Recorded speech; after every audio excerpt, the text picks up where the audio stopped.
Good morning. Today we look at Mark chapter 7, verses 1 through 13. And again, the Pharisees, as we read through the Gospels, we just continually find the Pharisees watching Jesus. I've commented so many times, and will continue. But the Pharisees and some of the scribes who had come from Jerusalem, it says, gathered around him. So Jesus is at his home in Capernaum, or in that area. And these religious leaders had come from Jerusalem, again, to observe. And it says they noticed that some of his disciples were eating with defiled hands. That is, they hadn't washed them. And, that was one of the big things for them, to make sure that everything was just so and follow the rituals and sometimes, I've been to churches sometimes and watched the extremely painful to watch almost rituals that are sometimes done. And this was the Pharisees. And that was at the wedding when they ran out of the wine. All of these empty jugs were there for the ceremonial washings and all of the cleaning and everything. And so verse 3 in my Bible is in parentheses. It says, "For the Pharisees and all of the Jews do not eat unless they thoroughly wash their hands, thus observing the tradition of the elders." It's got nothing to do with God or with what God said to do, but it was the tradition of the elders. And they do not eat anything from the market unless they wash it. And so verses 3 and 4 are all in this parenthesis. And there are also many other traditions they observe, like the washing of cups and pots and bronze kettles. And of course, we need to wash our dishes and wash our pots and pans and have things, clean that way. And I know it's one of the common things, you wash your hands and come and eat. It's, get the daily dirt or get the dirt and the germs off of your fingers before you come and eat. And if you're using all finger food, well, yeah, it's important that way. But for the most part, when we're out on a picnic I remember times, eating out in the field and stuff. Well, or in the tractor as I was doing, field work. You don't wash your hands. You just grab out of your lunchbox and you eat, and you're going to be okay. But for the most part, depending, if your hands are dirty, if you've been working and they're greasy and oily, or if they're, covered with juices and different things from cooking, well, of course you need to wash your hands. But it was the tradition that Jesus and some of his disciples, it said, some, and weren't doing quite properly. And this was upsetting to them. And, and so they asked him, "Why do your disciples not live according to the traditions of the elders, but eat with defiled hands?" And again, it's that tradition. And every time I see this and read this about that tradition, I think of, Tevye and, his dealing with tradition and how his girls, they were in love. They weren't going to follow this tradition of marrying the person that their parents chose for them. And the tradition that, it's just, well, we have to do it that way. And I read a deal not so long ago about a person that every time she was going to fix a roast, she cut it in half before she put it in the pan. And her husband finally asked, "Well, why do you do that?" "Well, Mom always did it that way." Well, find out that Mom always did it that way because the pan wasn't big enough for the roast the way it was. So cut it in half so it fit.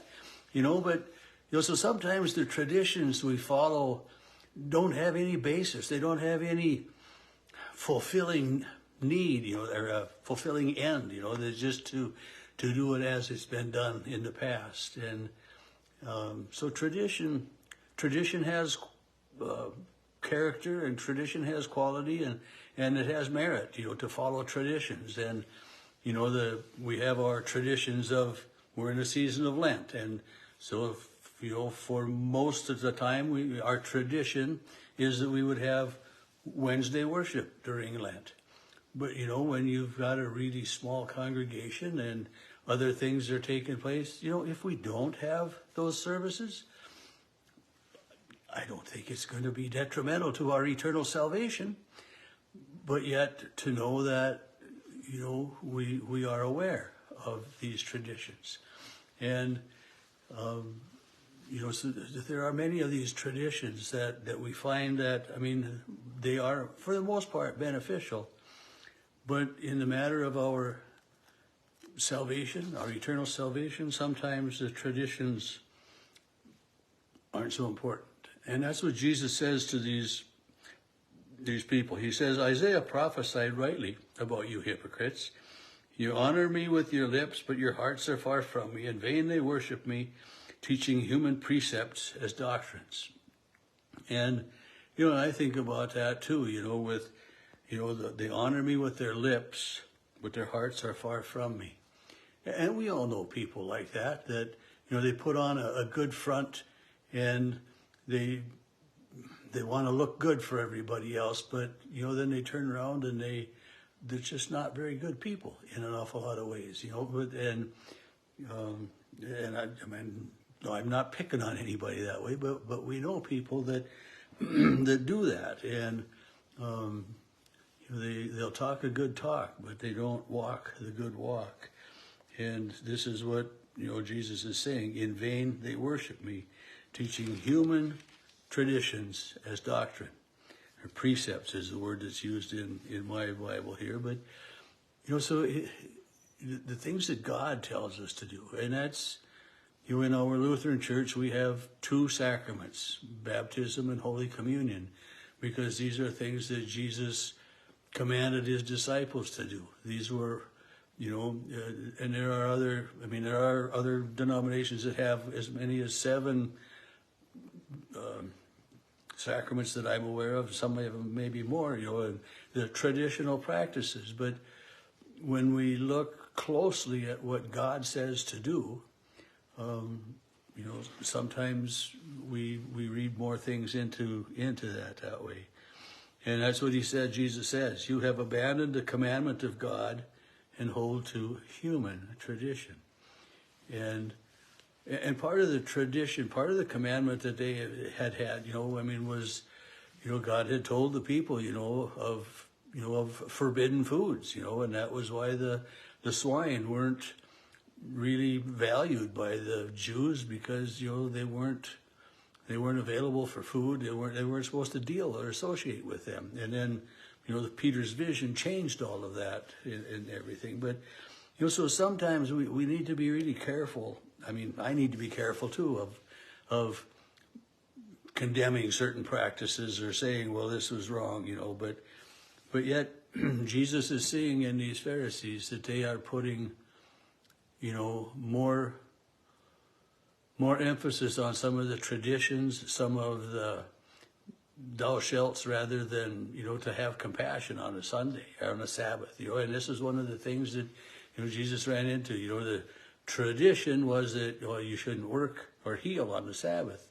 And Jesus would heal on the Sabbath. His disciples plucked grain out of the field on the Sabbath because they were hungry. They needed to eat. And so where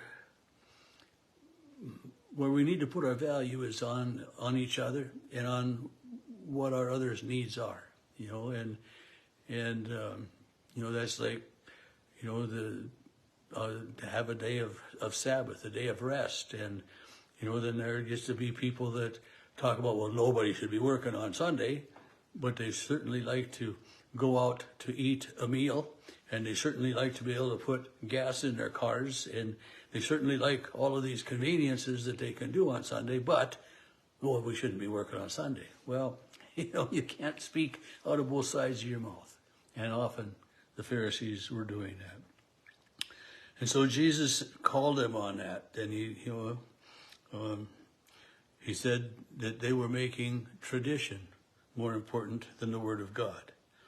And again, it's one of those things that sometimes we have to watch what is more important, our traditions or what God would have. And, in our worship, often I remember, we would have liturgy. We would sing this certain liturgy, and then when we got to Lent, we were supposed to sing some different stuff. And boy, if we didn't switch to the Lenten liturgy, or if you forgot that, to start with, somebody would call you on it.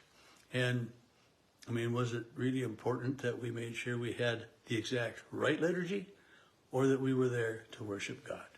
And I think that's Jesus' point, to make sure that we are there to worship God and not just to worship human tradition.